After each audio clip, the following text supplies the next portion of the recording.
إن الحمد لله نحمده ونستعينه ونؤمن به ونتوكل عليه ونعوذ بالله من شرور أنفسنا ومن سيئات أعمالنا. من يهده الله فلا مضل له ومن يضلل فلا هادي له. أشهد أن لا إله إلا الله وحده لا شريك له وأشهد أن محمدا عبده ورسوله أرسله بالهدى ودين الحق ليظهره على الدين كله ولو كره المشركون. اللهم صل على محمد وعلى آل محمد كما صليت على إبراهيم وعلى آل إبراهيم إنك حميد مجيد. اللهم بارك على محمد وعلى آل محمد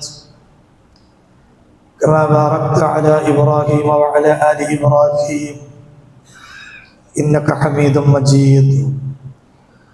أما بعد فإن أصدق الحديث كتاب الله وخير الحديث حديث محمد صلى الله عليه وسلم وشر الأمور محدثاتها وكل محدثة بدعة وكل بدعة ضلالة وكل ضلالة في النار.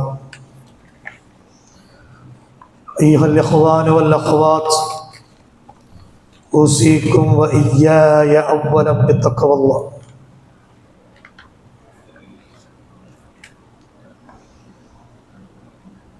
സ്നേഹാദരണീയരായ സത്യവിശ്വാസികളെ, സഹോദരി സഹോദരന്മാർ,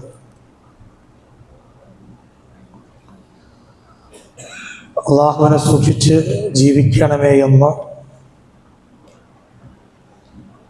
ആമുഖമായി ഉണർത്തുകയാണ്, സ്നേഹപൂർവം വസിയ്യത്ത് ചെയ്യുകയാണ്.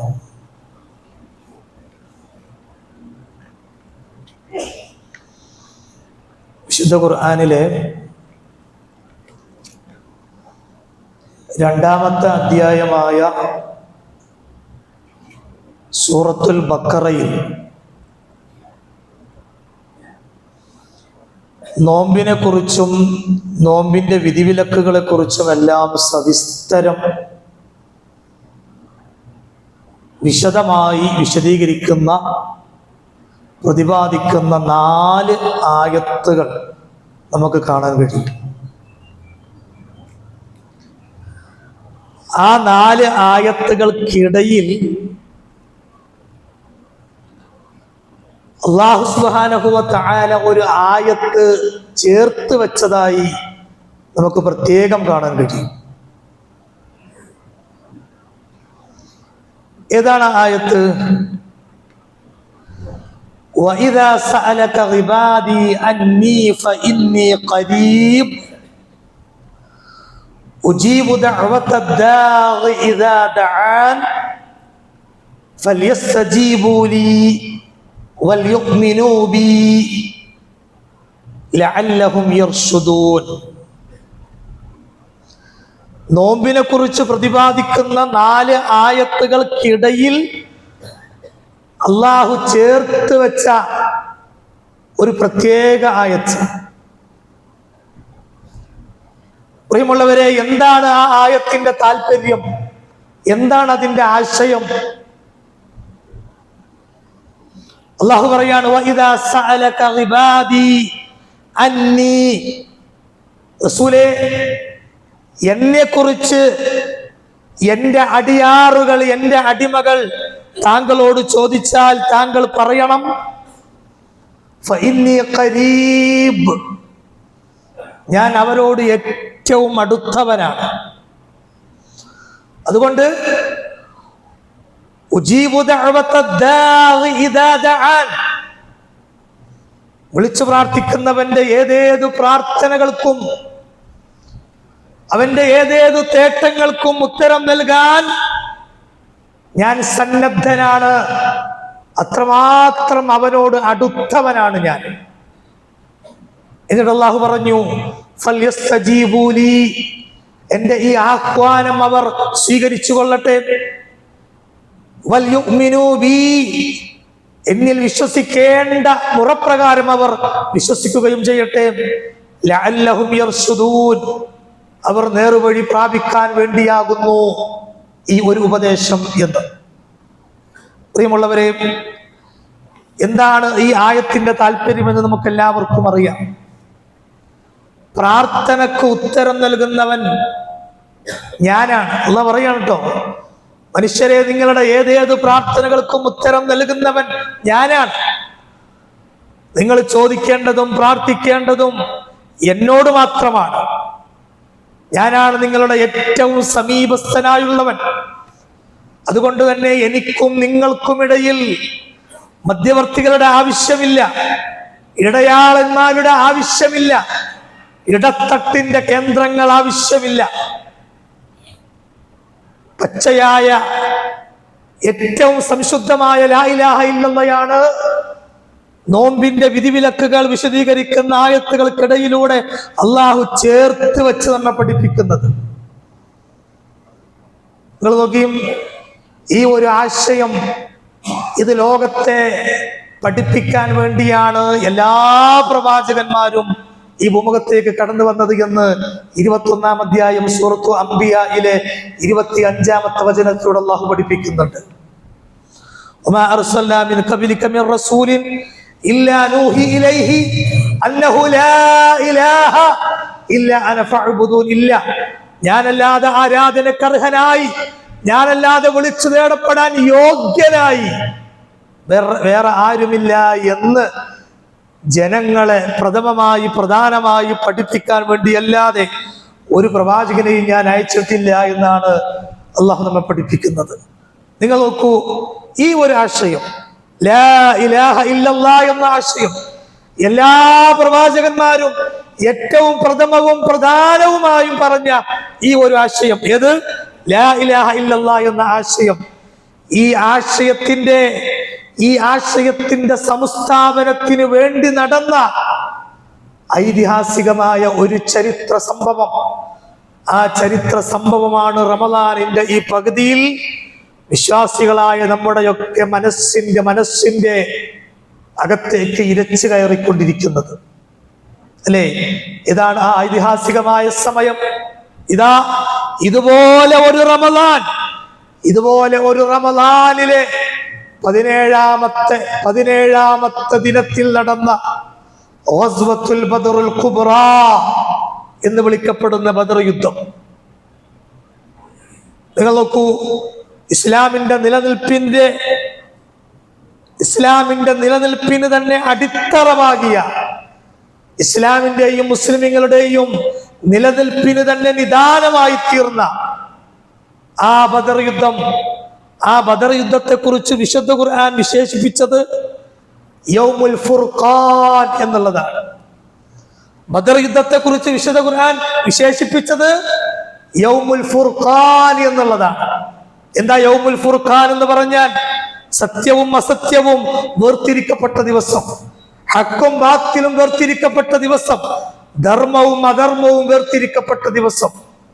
അതെ, ഇസ്ലാമിന്റെ നിലനിൽപ്പിന് തന്നെ അടിത്തറവാകിയ, ഇസ്ലാമിക ചരിത്രത്തിലെ ഏറ്റവും ഐതിഹാസികമായ, ഏറ്റവും നിർണായകമായ ഒരു സംഭവമാണ് സഹോദരന്മാരെ ഗസ്വത്തുൽ ബദറുൽ കുബ്ര, പരിശുദ്ധമായ ബദർ യുദ്ധം എന്നുള്ളത്. നിങ്ങൾ നോക്കൂ, ആ യുദ്ധത്തിന്റെ പശ്ചാത്തലം അതെന്തായിരുന്നു എന്ന് ഞാൻ സവിസ്തരം വിശദീകരിക്കേണ്ട കാര്യമില്ല. ലാ ഇലാഹ ഇല്ലല്ലാഹ് എന്ന് പറഞ്ഞതിന്റെ പേരിൽ മാത്രം എന്തൊക്കെ പീഡനങ്ങളും പ്രയാസങ്ങളും ബഹിഷ്കരണങ്ങളും അള്ളാഹുവിന്റെ പ്രവാചകനും സഹാബാക്കൾക്കും എതിരേൽക്കേണ്ടി വന്നു. 40 വയസ്സ് വരെ അള്ളാഹുവിന്റെ പ്രവാചകൻ ആ നാട്ടിലെ എല്ലാവരുടെയും കണ്ണിലുണ്ണിയായിരുന്നു, അല്ലെ? എല്ലാവരും പ്രവാചകനെ ഒരേ സ്വരത്തിൽ വിളിച്ച പേര് അൽ അമീൻ എന്നായിരുന്നു. വിശ്വസ്തൻ, എല്ലാവർക്കും സ്വീകാര്യൻ. 40-ാമത്തെ വയസ്സിൽ നുബുവത്ത് കിട്ടി തന്റെ ദഅവത്ത് ആരംഭിച്ച 1-ാമത്തെ ദിവസം മുതൽ ലാ ഇലാഹ ഇല്ലല്ലാഹ് എന്ന് ജനങ്ങളോട് പറയാൻ തുടങ്ങിയ 1-ാമത്തെ ദിവസം മുതൽ റസൂലുള്ളാഹ് അന്ന് തൊട്ട് അവർക്ക് ആരായി? ഭ്രാന്തനായി. മാരണക്കാരനായി, തെമ്മാടിയായി, കള്ളവാദിയായി, അല്ലെ, സമൂഹത്തിൽ ഫിത്നയുണ്ടാക്കുന്നവനായി, സമൂഹത്തിൽ മനുഷ്യർക്കിടയിൽ അകൽച്ചയുണ്ടാക്കുന്നവനായി എന്തെല്ലാം പ്രയാസങ്ങൾ പ്രവാചകനും ആ പ്രവാചകനിൽ വിശ്വസിച്ച സഹാബാക്കളും എതിരേറ്റു. പലരും ജീവൻ നഷ്ടപ്പെട്ടു, പലരും പല നിലക്കുള്ള പ്രയാസങ്ങളും നേരിടേണ്ടി വന്നു. അവസാനം സ്വന്തം നാടും വീടും സമ്പത്തും എല്ലാം വിട്ടൊഴിഞ്ഞ് മദീനയിലേക്ക് പലായനം ചെയ്യേണ്ടി വന്നു, ഹിജ്റ ചെയ്യേണ്ടി വന്നു. മദീനയിലെത്തിയിട്ടോ അവിടെയും എന്തില്ല, അവിടെയും നിർഭയത്വം അള്ളാഹുവിന്റെ പ്രവാചകന് കിട്ടുന്നില്ല. അള്ളാഹുവിന്റെ പ്രവാചകൻ മദീനയിൽ വെച്ച് ഒരു വിവരം അറിയാണ്. എന്താണ് വിവരം എന്നറിയോ? അബൂ സുഫിയാന്റെ നേതൃത്വത്തിൽ, മക്കയിലെ മുശ്രിക്കീങ്ങളുടെ നേതാവായിരുന്ന അബൂ സുഫിയാന്റെ നേതൃത്വത്തിൽ വലിയ ഒരു സന്നാഹത്തിന് പടവൊരുങ്ങുന്നു. എന്തിനുള്ള പട? മദീനയിൽ താമസിക്കുന്ന പ്രവാചകനെയും പ്രവാചകന്റെ അനുയായികളെയും ഈ ഭൂമിയിൽ നിന്ന് തന്നെ ഉന്മൂലനം ചെയ്യാൻ, തുടച്ചു നീക്കാനുള്ള ഒരു പദ്ധതി മക്കയിൽ നടക്കുന്നതായി പ്രവാചകന് വിവരം കിട്ടുകയാണ്.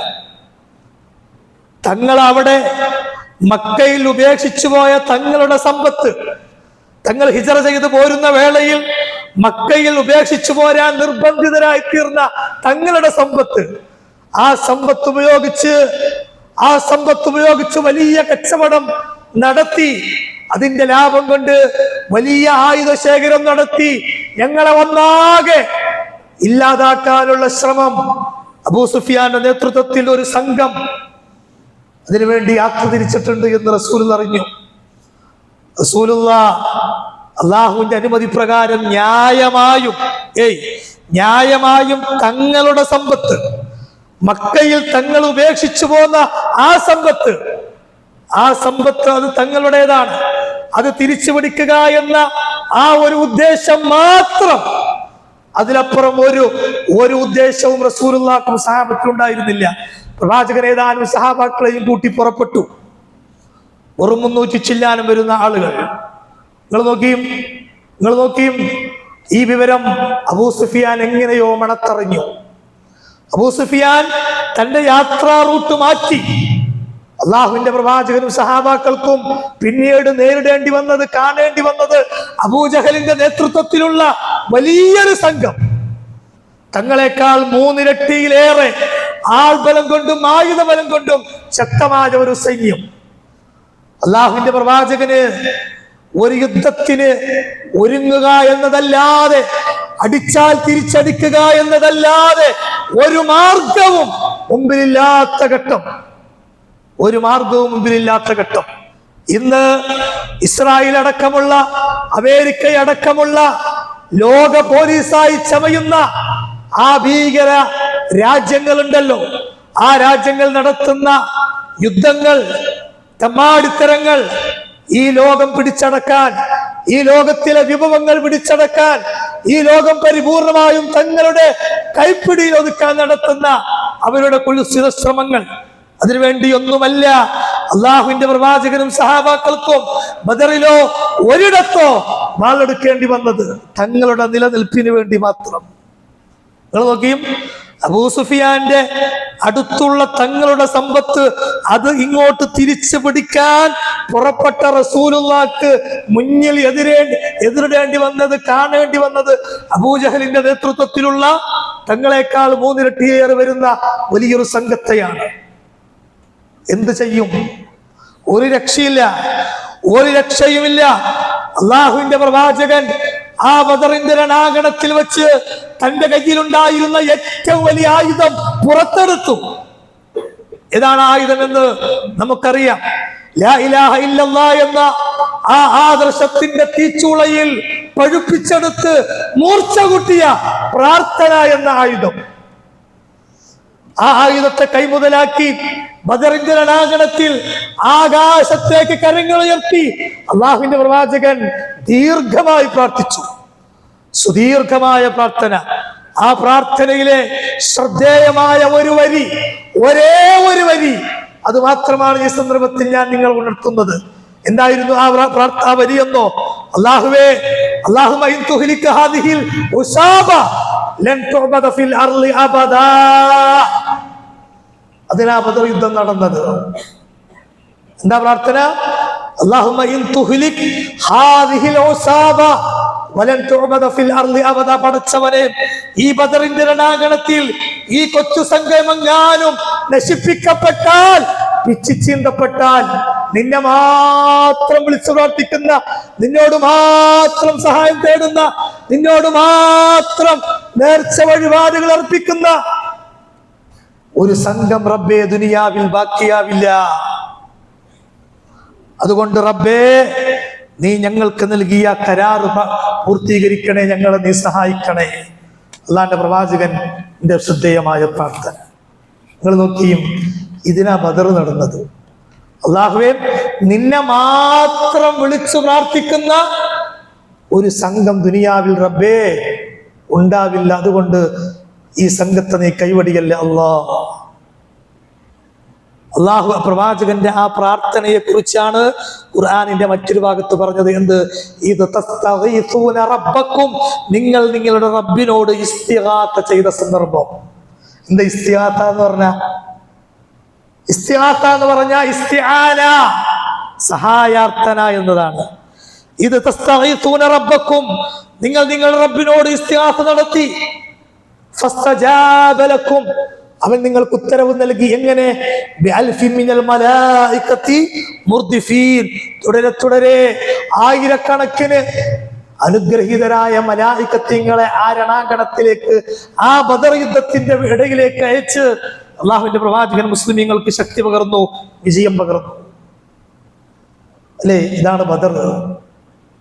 പ്രിയമുള്ളവരെ, ഇസ്ലാമിന്റെ മറുപക്ഷക്കാര ഞാൻ നേരത്തെ പറഞ്ഞതുപോലെ അബൂജഹലും കൂട്ടനും.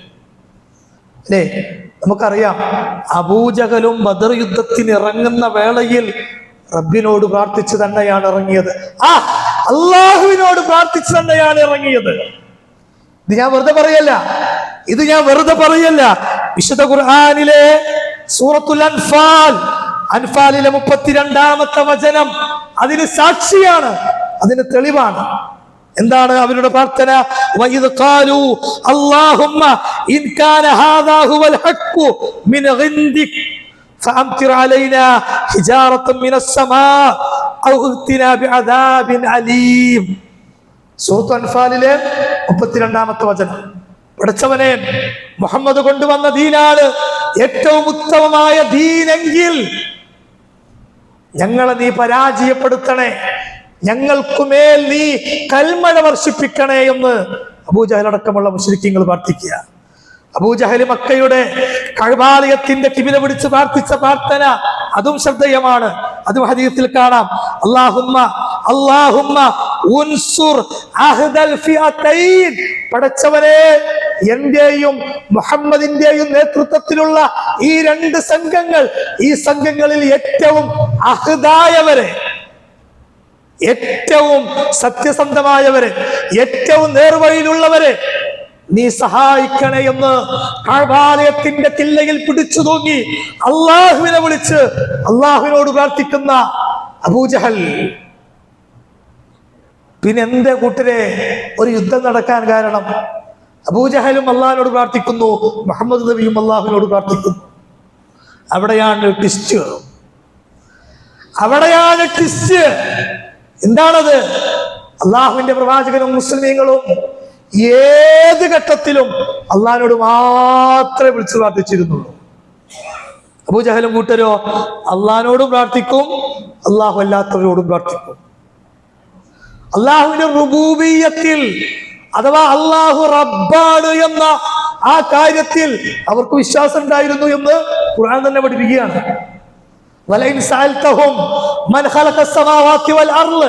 ആകാശഭൂമികളെ സൃഷ്ടിച്ചതാരാ? മഴ വർഷിപ്പിക്കുന്നതാരാ? സൂര്യചന്ദ്ര നക്ഷത്രാദി ഗോളങ്ങളെ പരിപാലിക്കുന്നവരാരാ എന്നവരോട് ചോദിച്ചാൽ എന്താ അവർ പറഞ്ഞിരുന്ന മറുപടി? അള്ളാഹു ആണ്, ഒരു സംശയമില്ല എന്നവർ പറഞ്ഞിരുന്നു എന്ന് അള്ളാഹു നമ്മെ ഖുർആനിലൂടെ പഠിപ്പിക്കുന്നു. പിന്നെ എന്തിനാ നിങ്ങൾ അള്ളാഹു അല്ലാത്തവരോട് ദുആ ചെയ്തതെന്ന് ചോദിച്ചാലോ, അള്ളാഹു അല്ലാത്തവരോട് പ്രാർത്ഥിക്കുന്നതെന്ന് ചോദിച്ചാലോ ആ അള്ളാഹുവിലേക്ക് നിങ്ങൾക്ക് നേരിട്ട് കാര്യങ്ങൾ പറയാൻ പറ്റില്ല, കഴിയില്ല. അള്ളാഹുവിനോട് അടുത്ത അവന്റെ മുഖറബീങ്ങളായ മഹാന്മാർ വഴിയല്ലാതെ ഞങ്ങൾക്ക് അവനോട് തേടാൻ പറ്റില്ല. ഈ മുഖറബീങ്ങളായ ഈ മഹാന്മാർ ഞങ്ങൾക്ക് വേണ്ടി അള്ളാഹുവിനോട് ശുപാർശ നടത്തും, ശഫാഅത്ത് നടത്തും. അതുകൊണ്ടാണ് ഞങ്ങൾ അവരെ വിളിക്കുന്നത് എന്ന് അബൂജഹലും കൂട്ടരും. ഇതൊക്കെ നമുക്ക് ഖുർആനിൽ കാണാം. അള്ളാഹു അല്ലാത്തവരോട് വിളിച്ചു തേടാൻ ഈ മനുഷ്യന്മാർ പറഞ്ഞിരുന്ന ന്യായങ്ങളിൽ ഒന്ന് ഇവർ ഞങ്ങൾക്ക് വേണ്ടി അള്ളാഹുവിനോട് ശുപാർശ നടത്തുമെന്നുള്ള വിശ്വാസം അല്ലേ? അതുകൊണ്ടാണല്ലോ സഹോദരന്മാരെ, അള്ളാന്റെ പ്രവാചകൻ ഫത്ഹിന്റെ അന്ന് മക്ക വിജയിച്ച ദിവസം പ്രവാചകൻ കഅബയിലേക്ക് തിരിച്ചു വന്ന് മക്കയിലേക്ക് തിരിച്ചു വന്ന് കഅബാലയത്തിങ്കൽ കയറിയപ്പോൾ പ്രവാചകൻ 300-ലേറെ വിഗ്രഹങ്ങൾ ആ കഅബാലയത്തിന്റെ തിരുമുറ്റത്ത് പ്രവാചകന് കാണാൻ കഴിഞ്ഞു. എത്ര? 300-ലേറെ വിഗ്രഹങ്ങൾ. ആ വിഗ്രഹങ്ങളിൽ ആരുടെയൊക്കെ വിഗ്രഹങ്ങളുണ്ട്? ഇബ്രാഹിം നബിയുടേതുണ്ട്, ഇസ്മായിൽ നബിയുടേതുണ്ട്. ലാ ഇലാഹ ഇല്ലല്ലാഹ്ക്ക് വേണ്ടി ജീവിതം മുഴുവനും ഒഴിഞ്ഞു വെച്ച ഈ പ്രവാചകന്മാരുടെയൊക്കെ വിഗ്രഹങ്ങളുണ്ട്. ഈ പ്രവാചകന്മാരോടൊക്കെ അവർ വിളിച്ചു പ്രാർത്ഥിച്ചിരുന്നു. ഇവർ വഴിയല്ലാതെ അള്ളാഹുവിലേക്ക് ഞങ്ങൾക്ക് അടുക്കാൻ കഴിയില്ല എന്ന ഈ ഒരു വിശ്വാസമാണ് അവരെ നയിച്ചിരുന്നത്.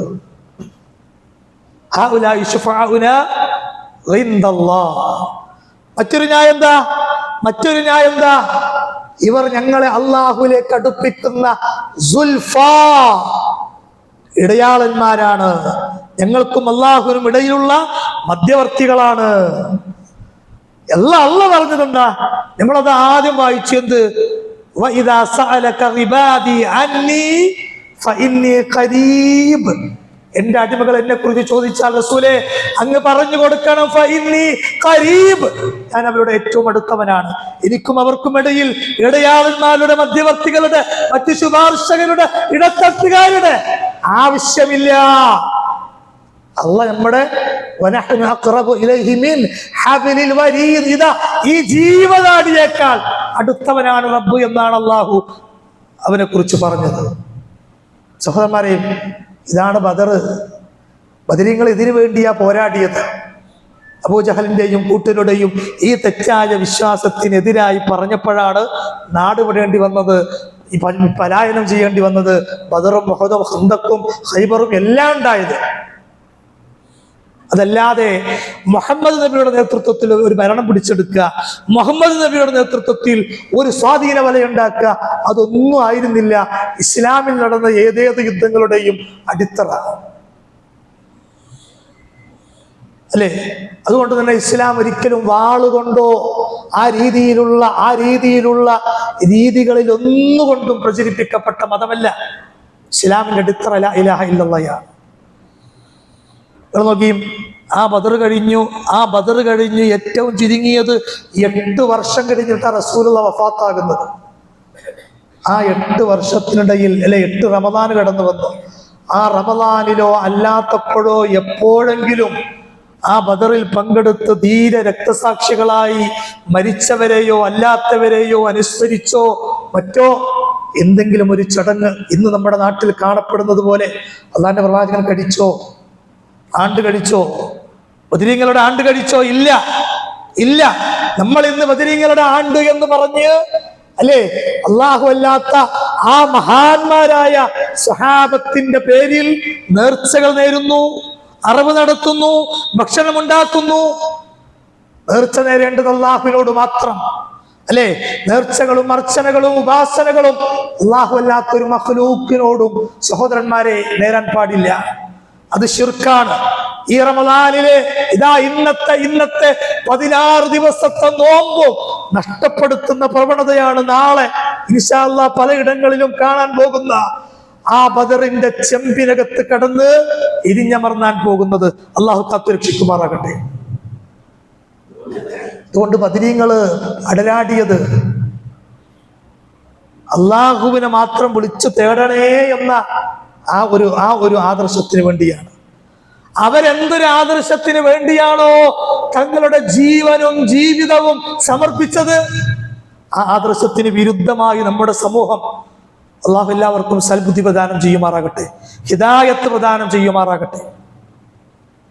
അതുകൊണ്ട് സഹോദരന്മാരെ, ഇതാണ് ബദറിന്റെ യഥാർത്ഥ ചിത്രം എന്നുള്ളത് നമ്മൾ മനസ്സിലാക്കുക.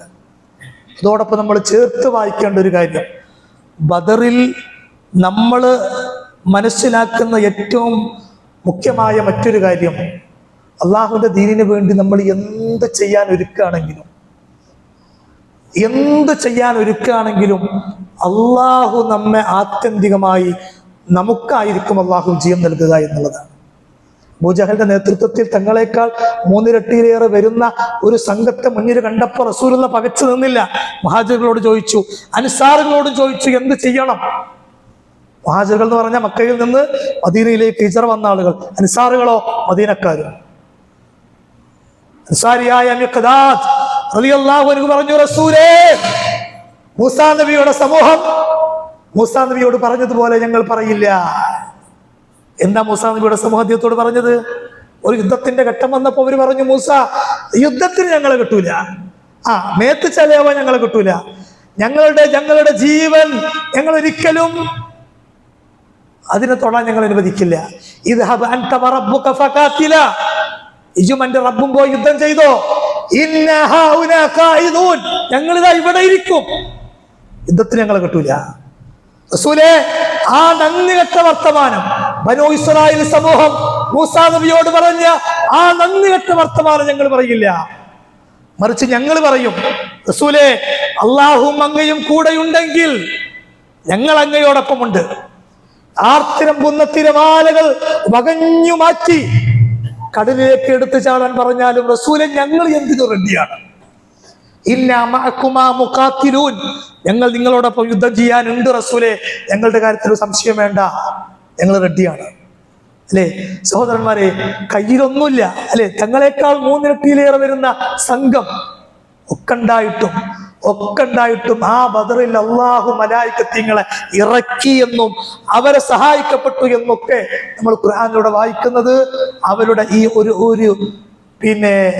അവരുടെ ഈ ഒരു സമർപ്പണത്തെ മുൻനിർത്തിയാണ്. അവരുടെ ശരീരത്തിന്റെ അവസാന തുള്ളി രക്തം വരെയും ഈ ദീനിന് വേണ്ടി എന്തും ചെയ്യാൻ, ലാ ഇലാഹ ഇല്ലല്ലാഹ്ക്ക് വേണ്ടി എന്തും ചെയ്യാൻ തങ്ങൾ ഒരുക്കമാണ് എന്ന ആ ഒരു സന്നദ്ധത, അതാണ് ബദർ നമുക്ക് നൽകുന്ന വലിയ പാഠം. ആ സന്നദ്ധതയും ആ ഒരു മനസ്ഥിതിയും ആ ഒരു മുന്നൊരുക്കവുമാണ് ദീനിനു വേണ്ടി, ആദർശത്തിന് വേണ്ടി നമ്മളിൽ നിന്ന് ഏതൊരവസരത്തിലും അള്ളാഹു താല്പര്യപ്പെടുന്നത്. അല്ലെ, അതിന്റെ വഴിയിൽ കുറച്ചൊക്കെ പ്രയാസങ്ങളും ബുദ്ധിമുട്ടുകളൊക്കെ ഉണ്ടാവാം, പക്ഷെ ആത്യന്തികമായ വിജയവും ലക്ഷ്യസ്ഥാനത്തേക്ക് എത്തലും നമ്മൾ മാത്രമായിരിക്കും. അത്തരക്കാരിൽ അള്ളാഹു എല്ലാവരെയും ഉൾപ്പെടുത്തി അനുഗ്രഹിക്കുമാറാകട്ടെ. അഖൂലു ഖൗലി ഹാദാ വഅസ്തഗ്ഫിറുല്ലാഹൽ അലീം ലി വലക്കും ഫസ്തഗ്ഫിറൂഹു ഇന്നഹു ഹുവൽ ഗഫൂറുർ റഹീം.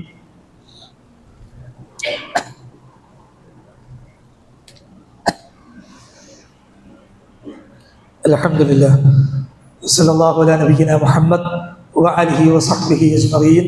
അമ്മാ ബഅദ് ഫത്തഖുല്ലാഹ ഇബാദല്ലാഹ്. അല്ലാഹുവിനെ സൂക്ഷിച്ച് ജീവിക്കണമേ എന്ന് ഒരിക്കൽ കൂടി സ്നേഹപൂർവ്വം ഉണർത്തുകയാണ്, വസിയത്ത് ചെയ്യുകയാണ്. സഹോദരന്മാരെ, നമ്മളൊക്കെ മനസ്സിലാക്കുന്നത് പോലെ പരിശുദ്ധ റമദാൻ അതിൻ്റെ അവസാന 10 നീങ്ങാൻ പോവുകയാണ്.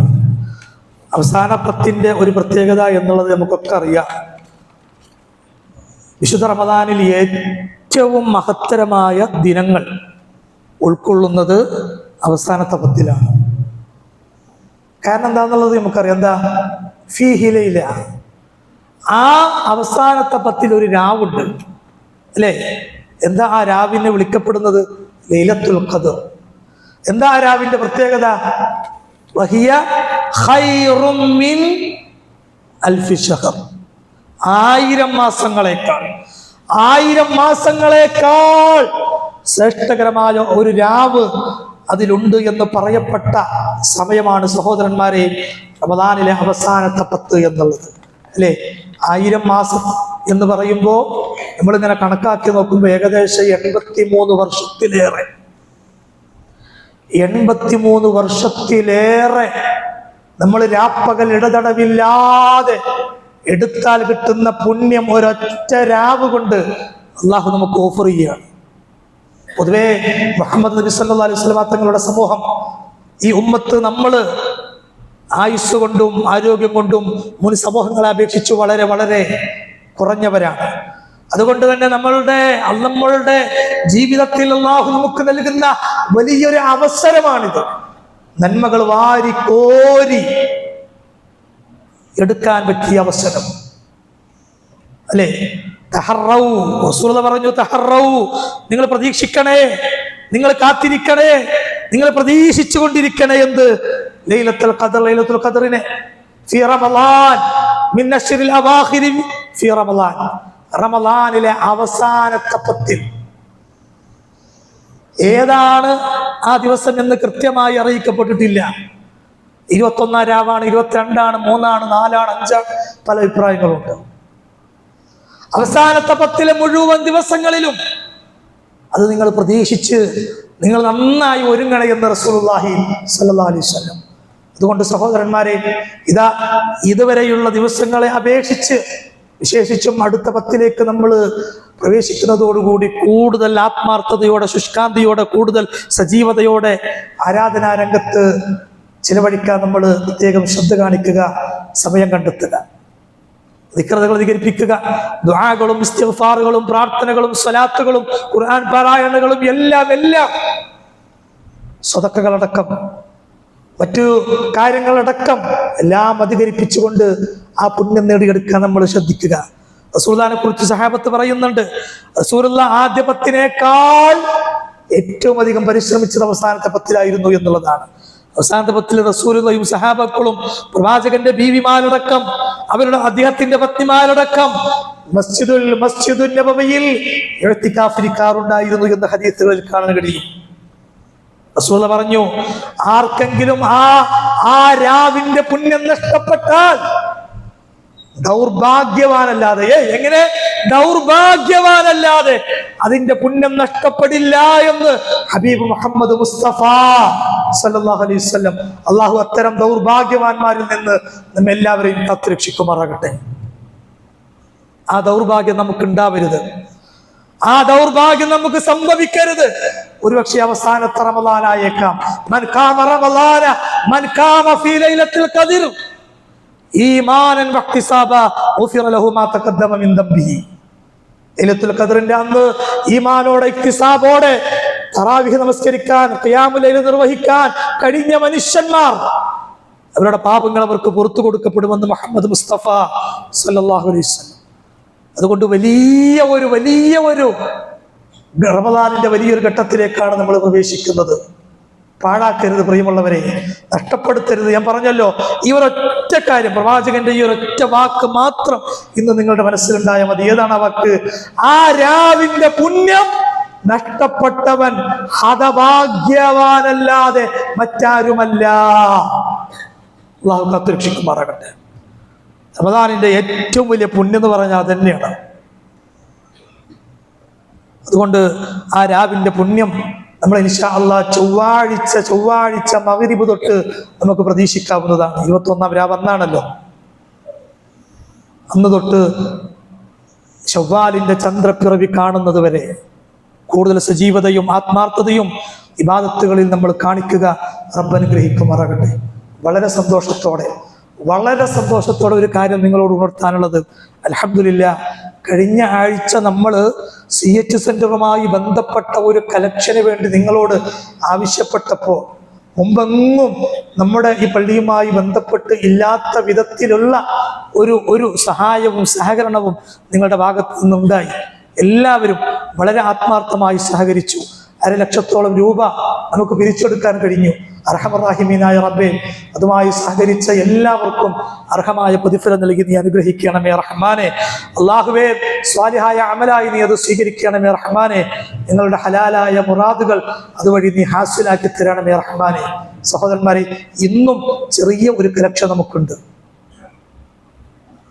ഇന്ന് പുറത്തെവിടേക്കുമുള്ള കലക്ഷനല്ല, നമ്മുടെ നാട്ടുകാർക്ക് വേണ്ടിയുള്ള കലക്ഷനാണ്. ഈ കൊയിലാണ്ടിക്കാർക്കുള്ള കലക്ഷനാണ് അല്ലേ? ഈ കൊയിലാണ്ടിയിൽ ഒരുപാട് വേദനകൾ കടിച്ചമർത്തി ജീവിക്കുന്ന ഒരുപക്ഷെ നമ്മുടെ വീട്ടിലുള്ള, അല്ലെങ്കിൽ നമ്മുടെ അയൽപക്കത്തുള്ള, അല്ലെങ്കിൽ നമ്മുടെ വാർഡിൽ തന്നെയുള്ള മനുഷ്യന്മാർ. അതിനപ്പുറത്തേക്ക് നീങ്ങില്ല. ഒന്നുകിൽ നമ്മുടെ വീട്, അല്ലെങ്കിൽ നമ്മുടെ വാർഡ് ഉണ്ട്, നമുക്കിടയിലുണ്ട് അല്ലേ? ക്യാൻസർ രോഗം ബാധിച്ച് ഡയാലിസിസ് അടക്കമുള്ള ഏറ്റവും ചിലവേറിയ പ്രയാസകരമായ രോഗങ്ങൾക്ക് വിധേയമായി ജീവിക്കുന്ന മനുഷ്യന്മാർ, നട്ടലിനും മറ്റും ക്ഷതമേറ്റ് തളർന്നു വീണുപോയ മനുഷ്യന്മാർ അല്ലെ? വാർദ്ധക്യ സഹജമായ രോഗങ്ങൾ കൊണ്ട് പരസഹായമില്ലാതെ ഒന്നും ചെയ്യാൻ കഴിയാത്ത മനുഷ്യന്മാർ എത്ര മനുഷ്യന്മാരാണ്.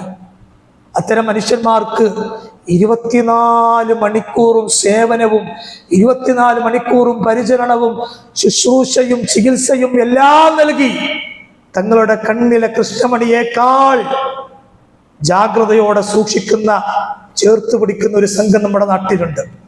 നെസ്റ്റ് എന്നാണ് ആ സംഘത്തിന്റെ പേര്. നമുക്കെല്ലാവർക്കും അറിയാം അല്ലെ? Palliative care and clinic. നോക്കി, എല്ലാ നാട്ടിലും ഉണ്ട് ഈ പാലിയേറ്റീവ് സംവിധാനങ്ങൾ. എൻ്റെ നാട്ടിലുണ്ട്. എൻ്റെ ഉപ്പയടക്കം 1 വർഷത്തിലേറെയായി ഈ പാലിയേറ്റീവ് സംവിധാനങ്ങളുടെ ശുശ്രൂഷയും പരിചരണവും അനുഭവിക്കുന്ന ആളാണ്. അതുകൊണ്ട് എനിക്ക് നന്നായി അറിയാം. അള്ളാഹുവിൻ്റെ ഉപ്പാക്ക് ശിഫ പ്രദാനം ചെയ്യുമാറാകട്ടെ. നമുക്ക് എല്ലാവർക്കും ഷിഫാഇനെ പ്രദാനം ചെയ്യുമാറാകട്ടെ. നിങ്ങൾ നോക്കി, നമ്മുടെ നാട്ടിലൊക്കെ പാലിയേറ്റീവ് സംവിധാനങ്ങളുണ്ട്. പക്ഷേ ഒട്ടുമിക്ക സ്ഥലങ്ങളിലും, ഞാൻ മനസ്സിലാക്കിയെടുത്തോളം ഒട്ടുമിക്ക സ്ഥലങ്ങളിലും അല്ലെ, ആ സംവിധാനങ്ങൾക്കും അവരുടെ പരിചരണങ്ങൾക്കും ഒക്കെ ഒരു സമയവും ലിമിറ്റൊക്കെ ഉണ്ട്. അത് കൊയിലാണ്ടിയിലെ നെസ്റ്റിന്, നമ്മുടെ നാട്ടിലെ ഈ സംവിധാനത്തിന് അങ്ങനെ ഒന്നില്ല, സമയഭേദമില്ല. 24 മണിക്കൂറും അവർ ഫീൽഡിലുണ്ട്. 24 മണിക്കൂറും ഫീൽഡിലുണ്ട്. 2 പാലിയേറ്റീവ് ഡോക്ടർമാരും 1 സൈക്യാട്രി ഡോക്ടറും അടക്കം സജീവരാണ് ആ സംഘം. ഒന്നുമല്ല, അതൊന്ന് ജസ്റ്റ് ഒന്ന് സന്ദർശിക്കാൻ വേണ്ടി ചെറിയൊരു അവസരം എനിക്ക് ലഭിച്ചു.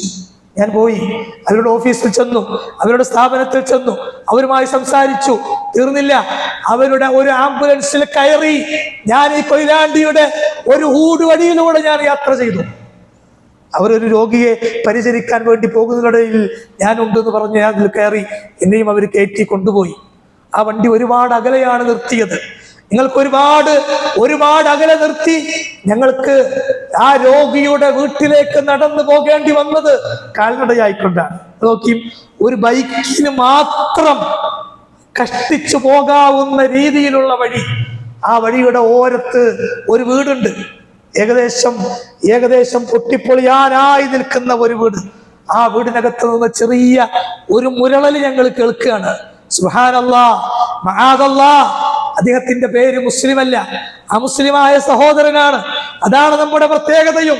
മുസ്ലിമെന്നോ അമുസ്ലിമെന്നോ വ്യത്യാസമില്ലാതെ, ജാതിയും വർഗവും വർണ്ണവും നോക്കാതെ, രാഷ്ട്രീയവും ആണും പെണ്ണും എന്ന വ്യത്യാസമില്ലാതെ മനുഷ്യരെന്ന നിലക്ക് മനുഷ്യത്വം കാണിക്കുന്ന മനുഷ്യരാണ് നമ്മൾ. ആ വീട്ടിലേക്ക് ഞങ്ങൾ കയറി ചെന്നു. അള്ളാഹുവേ, ഞാൻ അവിടെ കിടക്കുന്ന മനുഷ്യന്റെ രൂപം കണ്ട് ഞാൻ പേടിച്ചു. ആ മനുഷ്യന്റെ കണ്ണുകൾ വല്ലാതെ പുറത്തേക്ക് തള്ളി നിൽക്കുന്നു. അദ്ദേഹത്തിന്റെ ശരീരം, അദ്ദേഹത്തിന്റെ മാംസം വല്ലാതെ എടുക്കപ്പെട്ടതുപോലെ, വല്ലാതെ ഒട്ടി മെലിഞ്ഞു ഉണങ്ങിയ ഒരു ശരീരം. അദ്ദേഹത്തിന് എണീറ്റ് നിൽക്കാൻ കഴിയില്ല. ഒന്ന് എണീറ്റ് നിൽക്കാൻ പോലും കഴിയാത്ത വിധത്തിൽ വർഷങ്ങളോളമായി ആ വീട്ടിനകത്തെ 4 ചുമരുകൾക്കുള്ളിലെ മുറിയിൽ അദ്ദേഹം ഒറ്റയ്ക്ക് കഴിഞ്ഞുകൂടുകയാണ്. അമ്മണ്ട് കൂടെ, ജ്യേഷ്ഠനോ അനുജനാണോ ഞാൻ ഓർക്കുന്നില്ല. ഒരു വ്യക്തിയുണ്ട്, അദ്ദേഹത്തിന്റെ ഭാര്യയാണ് പലതും അദ്ദേഹത്തിന് ചെയ്തു കൊടുക്കുന്നത്. ആ കുടുംബത്തിന് അല്ലാഹു ഖൈറ് പ്രദാനം ചെയ്യുമാറാകട്ടെ.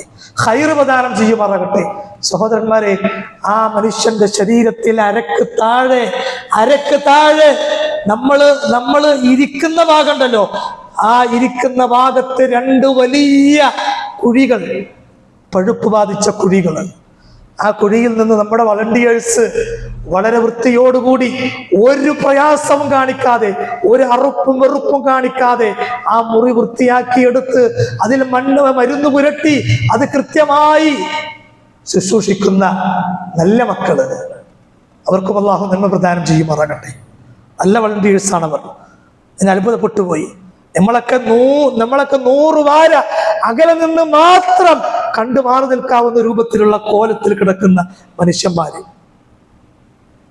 അള്ളാഹു ആ ഒരു ഗതിയും പ്രയാസവും നമുക്ക് ആർക്കും വരുത്താതിരിക്കട്ടെ. ആലോചിച്ച് നോക്കിയും അദ്ദേഹം പറയാണ്, ഞാൻ 10-15 വർഷത്തിലേറെയായി ഈ റൂമിന് പുറത്ത് കിടന്നിട്ട് എന്ന്. അയാൾക്കെന്ത് ജീവിതം അല്ലേ? അയാൾക്കെന്ത് ജീവിതം! നിങ്ങളൊക്കെ നമ്മളെത്രമാത്രം അനുഗ്രഹീതരാണ്. അള്ളാഹുവിന്റെ പരിശുദ്ധമായ റമദാനിൽ അവന്റെ ഈ ഷറഫാക്കപ്പെട്ട ഈ പള്ളിയിൽ വന്നിരുന്ന് ഈ ഖുത്ബയിൽ പങ്കെടുക്കാൻ കഴിയുക എന്നുള്ളത് എത്രമാത്രം ഹൈറാണ്. സഹോദരന്മാരെ, അത്തരം മനുഷ്യന്മാരെ നമ്മൾ ഇടക്കിടക്കൊക്കെ ഒന്ന് നമ്മൾ എന്ത് ചെയ്യുക? നമ്മൾ ചെന്ന് കാണുക, അവർക്ക് സമാശ്വാസം പകരുക. അള്ളാഹു നമ്മുടെ കൈകാലുകൾക്ക് നൽകിയ, അള്ളാഹു നമ്മുടെ കൈകാലുകൾക്കും നമ്മുടെ മുഴുവൻ അവയവങ്ങൾക്കും നൽകിയ കരുത്തിന്റെ ശക്തിയുടെ ആഴം നമുക്ക് മനസ്സിലാക്കാൻ കഴിയും. അള്ളാഹു നമ്മുടെ ഒരാളുടെയും കുടുംബത്തിൽ അത്തരത്തിലുള്ള അവസ്ഥ വരുത്താതിരിക്കട്ടെ. ഇനി വന്നുപോയാൽ അത് അനുഭവിക്കുന്നവർക്കും പ്രയാസം, അവരെ നോക്കുന്നവർക്കും പ്രയാസം അല്ലേ? നമ്മുടെയൊക്കെ വീടുകളിൽ അങ്ങനെയുള്ള ആളുകൾ ഉണ്ടാവാം. അർഹമറാഹിമീനായ റബ്ബേ, അവർക്ക് നീ ആശ്വാസം പ്രദാനം ചെയ്യണമേ റഹ്മാനെ. അവർക്ക് നീ സ്വർഗം ഇതിനെല്ലാം പകരമായി നീ പ്രദാനം ചെയ്ത് അനുഗ്രഹിക്കണമേ റഹ്മാനെ. സഹോദരന്മാരെ, അവിടെയാണ് സ്വർഗത്തിന്റെ പ്രസക്തി. ഇങ്ങനെയുള്ള മനുഷ്യന്മാർക്ക് സ്വർഗം കിട്ടിയില്ലെങ്കിൽ പിന്നെ ആർക്കാ കിട്ടുക? ഈ മനുഷ്യന്മാരെ ചേർത്ത് പിടിക്കുന്ന മനുഷ്യരാകണ്ടേ നമ്മൾ അല്ലേ? എല്ലാ വർഷവും എല്ലാ റമദാനിലും അവർക്ക് വേണ്ടി നമ്മൾ പിരിച്ചെടുക്കാറുണ്ട്. 3 കോടിയിലേറെ രൂപ ഒരു വർഷം ഈ പാലിയേറ്റീവ് സംവിധാനത്തിന് ചെലവ് വരുന്നുണ്ട് എന്നാണ് അതുമായി ബന്ധപ്പെട്ട അധികൃതരിൽ നിന്ന് മനസ്സിലാക്കാൻ കഴിയുന്നത്. ഇത് എവിടുന്ന് കിട്ടും അല്ലേ? നമ്മുടെ നാട്ടിലെ സ്ഥാപനം നമ്മൾ തന്നെയല്ലേ നോക്കേണ്ടത്? പുറത്തു പോയി പിരിക്കാൻ പറ്റുമോ? ഇല്ല. ഇതൊരു പൊതുസ്ഥാപനമല്ല. ഇത്തരം പാലിയേറ്റീവ് കെയർ ക്ലിനിക്കുകൾ എല്ലായിടത്തും ഉണ്ട്. അതിന്റെ പേര് പറഞ്ഞ് നമുക്ക് പുറത്തു പോകാൻ പറ്റൂല. ഇത് ഇവിടുന്ന് കണ്ടെത്തണം. പറ്റുമെങ്കിൽ ഈ ഒരു ഖുത്ബ നമ്മുടെ പ്രവാസി സുഹൃത്തുക്കൾക്ക് നിങ്ങൾ അയച്ചു കൊടുക്കണം. അല്ലെങ്കിൽ പ്രവാസി സുഹൃത്തുക്കൾ ഇത്തരം കാര്യങ്ങളിലടക്കം ഏറ്റവും നന്നായി സഹകരിക്കുന്നവരും നമ്മെ സഹായിക്കുന്നവരുമാണ്. അള്ളാഹു അവരുടെ ജോലികളിൽ, അവരുടെ പണികളിൽ അള്ളാഹു ഖൈറും ബർക്കത്തും പ്രദാനം ചെയ്ത് അനുഗ്രഹിക്കുമാറാകട്ടെ. സഹോദരന്മാരെ, ഒരല്പം നീണ്ടുപോയി എന്നറിയാം. ഞാൻ അവസാനിപ്പിക്കുകയാണ്. ഇന്ന് നമ്മൾ കളക്ട് ചെയ്യുന്നത് ആ ഒരു മാർഗത്തിലേക്കുള്ള സ്വതക്കയാണ് അല്ലേ? നാളെ നമുക്കും ഒരു പക്ഷേ ഈ നെസ്റ്റിന്റെ, ഈ പാലിയേറ്റീവ് കെയറിന്റെ സേവനവും സഹായവും മരുന്നും നമുക്കും വേണ്ടി വന്നേക്കാം. അള്ളാഹു കാത്തുരക്ഷിക്കുമാറാകട്ടെ. നമുക്കും വരാം. നമ്മുടെ നാട്ടിലുള്ള വലിയൊരു സംവിധാനമുണ്ട്. നമ്മളല്ലാതെ ചേർത്ത് പിടിക്കാൻ വേറെ ആരുമില്ല. നമ്മുടെ കയ്യിലുള്ളത് എന്താണോ അത് മുഴുവനും കൊടുത്താലും തീരാത്ത അത്രയും വലിയ പുണ്യപ്രവൃത്തിയാണ് അവർ ചെയ്യുന്നത്. മാത്രല്ല, എന്നെ അതിലേറെ അത്ഭുതപ്പെടുത്തിയ മറ്റൊരു കാര്യം, നമ്മുടെ കേരളത്തിൽ തന്നെ ആദ്യമായി എന്നാണ് ഞാൻ അറിയാൻ കഴിഞ്ഞത്, ഈ അമ്മത്തൊട്ടിലും മറ്റും ഉപേക്ഷിക്കപ്പെട്ട കുട്ടികളുണ്ടല്ലോ. അള്ളാഹു അല്ലെ, ചില ആളുകൾക്ക് കുട്ടികളെ കിട്ടാതെ പ്രയാസപ്പെടുന്ന മനുഷ്യന്മാർ, ചില ആളുകളോ കുട്ടികളെ കിട്ടി അതിനെ ഉപേക്ഷിക്കുന്ന മനുഷ്യന്മാർ. ആ കുട്ടികളിൽ, അത്തരം ഉപേക്ഷിക്കപ്പെട്ട കുട്ടികളിലെ മാനസികമായോ ശാരീരികമായോ പ്രയാസം അനുഭവിക്കുന്ന, വൈകല്യം ബാധിച്ച കുട്ടികളെ പ്രത്യേകം പരിരക്ഷിക്കുന്ന, സ്വന്തം മക്കളെ പോലെ ചേർത്ത് പിടിക്കുന്ന ഒരു വീടുണ്ട്. ഇവിടെ കൊല്ലത്താണ് ആ വീട് സ്ഥിതി ചെയ്യുന്നത്. നമ്മൾ അവിടെയും പറ്റുമെങ്കിൽ ഈ റമദാൻ കഴിയുന്നതിന് മുമ്പേ നമ്മൾ ചെല്ലണം. ആ കുട്ടികളെ കാണണം. നമ്മൾ കാണണം. മാനസികമായും ശാരീരികമായും എല്ലാ നിലക്കും തളർന്നു പോയ പൊന്നുമക്കള്, ചെറിയ പ്രായം മുതലുള്ള മക്കള്, അവരെയൊക്കെ ചേർത്ത് പിടിക്കാൻ വേറെ സംവിധാനങ്ങളില്ല, വേറെ ചുറ്റുപാടുകളില്ല. അതുകൊണ്ട് സഹോദരന്മാരെ, ഈ റമദാനിൽ നമ്മൾ പിരിച്ചെടുക്കുന്ന ഈ തുക ഇൻഷാ അല്ലാഹ് നാളെ നമ്മുടെ വീട്ടിൽ അല്ലെങ്കിൽ നമുക്ക് തന്നെ അത്തരത്തിലുള്ള ഒരു അവസ്ഥ വരുന്നതിനെ തൊട്ട് കാക്കാൻ മാത്രം പര്യാപ്തമായേക്കും എന്ന ഉറച്ച വിശ്വാസത്തോടെ, നെയ്യത്തോടെ എന്താണോ കയ്യിലുള്ളത് അത് പരമാവധി നമ്മൾ കൊടുത്ത് നമ്മൾ സഹകരിക്കുക. അള്ളാഹു സുബ്ഹാനഹു വ തആല സ്വീകരിക്കുമാറാകട്ടെ. അള്ളാഹുവേ, ഞങ്ങളിൽ നിന്ന് വന്നുപോയ ചെറുതും വലുതുമായ മുഴുവൻ തെറ്റുകുറ്റങ്ങളും നിങ്ങൾക്ക് നീ പുറത്തു മാപ്പാക്കി തരണമേ റഹ്മാനെ. അള്ളാഹുവേ, വലിയ വലിയ അപകടങ്ങളിൽ നിന്ന് മാരകമായ രോഗങ്ങളിൽ നിന്ന് മറ്റു പരീക്ഷണങ്ങളിൽ നിന്ന് ഞങ്ങളെല്ലാവരെയും കാത്തുരക്ഷിക്കണമേ റഹ്മാനെ. അള്ളാഹുവേ, ഞങ്ങളുടെ ഏതേതു നന്മകൾക്കും ഞങ്ങളുമായി സഹകരിക്കുന്ന ഞങ്ങളുടെ പ്രവാസി സുഹൃത്തുക്കളടക്കമുള്ള ഞങ്ങളുടെ ഈ പള്ളിയിൽ ഒരുമിച്ച് കൂടിയ മുഴുവൻ ആളുകൾക്കും അർഹമർ റഹീമനായ റബ്ബേ, അവരുടെ ജോലിയിൽ, അവരുടെ കുടുംബത്തിൽ, അവരുടെ എല്ലാ ഇടപാടിലും കൂടുതൽ ഖൈറും ബർക്കത്തും നീ പ്രദാനം ചെയ്ത് അനുഗ്രഹിക്കണമേ റഹ്മാനെ. അള്ളാഹുവേ, ലൈലത്തുൽ ഖദ്റിന്റെ പുണ്യം നഷ്ടപ്പെട്ടവന് അവനാണ് ഏറ്റവും വലിയ മഹാ ദൗർഭാഗ്യവാൻ എന്ന് പറയപ്പെട്ട ആ ആളുകളിൽ ഞങ്ങളെ ഒരാളെയും നീ ഉൾപ്പെടുത്തല്ലേ അല്ലാ. ഞങ്ങളെ ഒരാളെയും നീ ഉൾപ്പെടുത്തല്ലേ അല്ലാ. ആ ലൈലത്തുൽ ഖദ്റിന്റെ പുണ്യം നേടിയെടുക്കാൻ അള്ളാഹുവിന്റെ ഭവനത്തിലിരുന്ന് ഇനിയുള്ള ദിവസങ്ങളിൽ കൂടുതൽ ആത്മാർത്ഥതയോടെ, ശുഷ്കാന്തിയോടെ, ഇബാദത്തുകളിൽ ഇഖ്ലാസോടെ കഴിഞ്ഞുകൂടാനുള്ള ആരോഗ്യവും ചുറ്റുപാടും കരുത്തും അറിവും കഴിവും നിങ്ങൾക്ക് എല്ലാവർക്കും നീ പ്രദാനം ചെയ്ത് അനുഗ്രഹിക്കണമേ റഹ്മാനെ. അള്ളാഹുവേ, ഇതുപോലെ ജുമഅയിലും മറ്റു ഇബാദത്തുകളിലും സജീവമാകാൻ കഴിയാതെ ആശുപത്രികളിലും വീടുകളിലുമായി കഴിയുന്ന എത്രയോ രോഗികളും അവരുടെ കൂട്ടിരിപ്പുകാരും അർഹമർ റഹീമനായ റബ്ബേ, അവർക്ക് നീ ശിഫാഇനെ പ്രദാനം ചെയ്യണമേ, അവർക്ക് നീ ആശ്വാസത്തെ പ്രദാനം ചെയ്യണമേ. ലാ ഇലാഹ ഇല്ലല്ലാഹ് എന്ന ഈ ആദർശത്തിന് വേണ്ടി ശരീരത്തിലെ അവസാന തുള്ളി രക്തം വരെയും അവസാന ശ്വാസം വരെയും സത്യസന്ധതയോടെ, ആത്മാർത്ഥതയോടെ നിന്റെ വച ഉദ്ദേശിച്ച് മാത്രം പണിയെടുക്കാൻ പരിശ്രമിക്കാൻ കഴിയുന്ന യഥാർത്ഥ മുവഹ്ഹിദീങ്ങളിൽ ഞങ്ങൾ എല്ലാവരെയും ഉൾപ്പെടുത്തി നീ മരിപ്പിക്കണമേ റഹ്മാനെ. اللهم ربنا آتنا في الدنيا حسنة وفي الآخرة حسنة وقنا عذاب النار. اللهم اغفر للمؤمنات والمسلمين والمسلمات الأحياء منهم والأموات إنك مجيب الدعوات ويا قاضي الحاجات. اللهم أجرنا من النار، اللهم أجرنا وأجر والدينا من النار.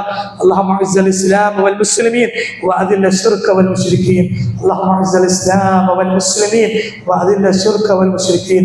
اللهم انصر إخواننا المسلمين في كل مكان الذين يجاهدون لإعلاء كلمة لا إله إلا الله.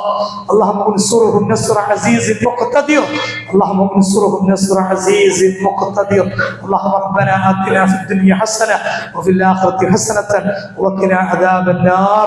ربنا تقبل منا دعاءنا وأعمالنا وصيامنا وقيامنا إنك أنت السميع العليم وتب علينا إنك أنت التواب الرحيم. آمين برحمتك يا أرحم الراحمين. وصلى الله على نبينا محمد وآله وصحبه أجمعين والحمد لله رب العالمين. قوموا إلى صلاتكم يرحمكم الله.